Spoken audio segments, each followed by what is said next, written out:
जसं मी म्हणालो की राज्यात इतर ठिकाणी देखील उष्मा वाढतोय. नागपूरचंच बघा ना, नागपूरमध्येही तापमानात वाढ होताना दिसते. तापमान जे ते 35°C गेल्यामुळे महाराज प्राणी संग्रहालयामध्ये बिबट्या, अस्वल आणि पक्ष्यांसाठी कूलरची व्यवस्था केली गेली. वाघांसाठी थंड पाण्याचे डबके तयार करण्यात आलेत आणि यामुळे या प्राण्यांचा गरमीपासून बचाव होतोय. आणि त्या ठिकाणाहून आढावा घेतलाय आमचे प्रतिनिधी तुषार कोहळे यांनी.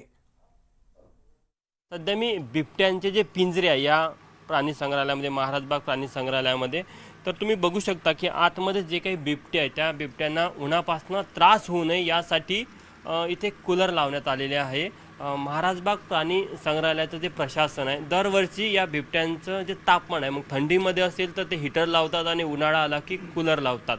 तर आता जसाही पारा 35°C घरामध्ये पोचला, लगेच त्यांनी इथे कूलर सुरू केलेला आहे. तुम्ही बघू शकता मध्ये हा एक बिबट्याचा पिंजरा आहे, तिकडे देखील बिबट्याचा पिंजरा आहे, बाजूला अस्वलीचा पिंजरा आहे. या सर्व प्राण्यांसाठी ज्यांना उन्हाचा त्रास होतो त्यांच्यासाठी ही व्यवस्था प्राणी संग्रहालयाने केली आहे. सोबतच समोरच्या बाजूला चिडियाघर आहे, तिथे कूलरची व्यवस्था केली आहे. वाघ जिथे राहतात, वाघाचे पिंजरे हे मोठे आहे, तर त्यामुळे तिथे पाण्याचे पॉन्ड तयार करण्यात आलेले आहे.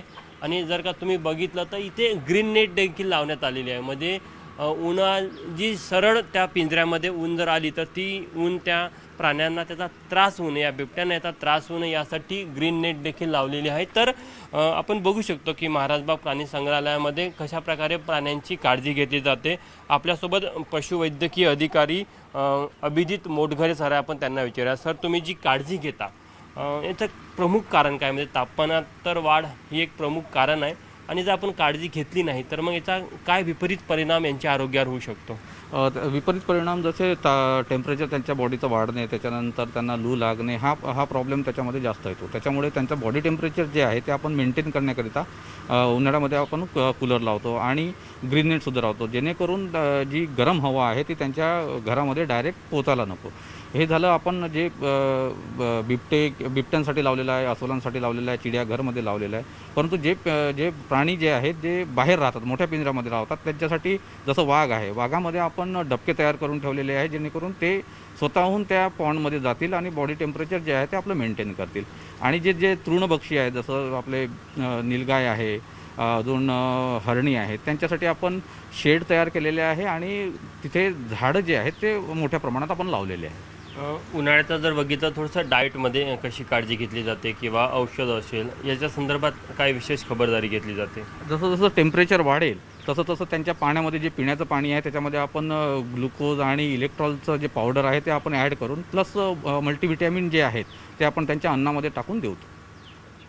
जर का तुम्ही नागपूरचं महाराजबाग प्राणी संग्रहालय बघितलं तर मध्य भारतातले सर्वात जुनं प्राणी संग्रहालय आहे. नागपूरच नाही तर विदर्भातल्या वेगवेगळ्या भागातनं इथे जे पर्यटक असतात ते प्राण्यांना बघायला येतात आणि आकर्षणाचं केंद्र देखील आहे. आणि याची पूर्ण काळजी घेऊनच महाराजबाग प्राणी संग्रहालयाचं जे प्रशासक आहे ते देखील प्राण्यांची इथे काळजी घेताना आपल्याला पाहायला मिळत आहे. सध्या 35च्या घरामध्ये नागपूरचा पारा आहे, मात्र मे महिन्यामध्ये साधारण हा 45°C वर जातो. त्यामुळे या महाराजबाग प्राणी संग्रहालयाचे जे अधिकारी यांना विशेष काळजी आपल्याला घेताना ते पाहायला मिळतात आपल्याला. व्हिडिओ जर्नलिस्ट विलास खडसेसह तुषार कोहळे, न्यूज 18 लोकमत, नागपूर.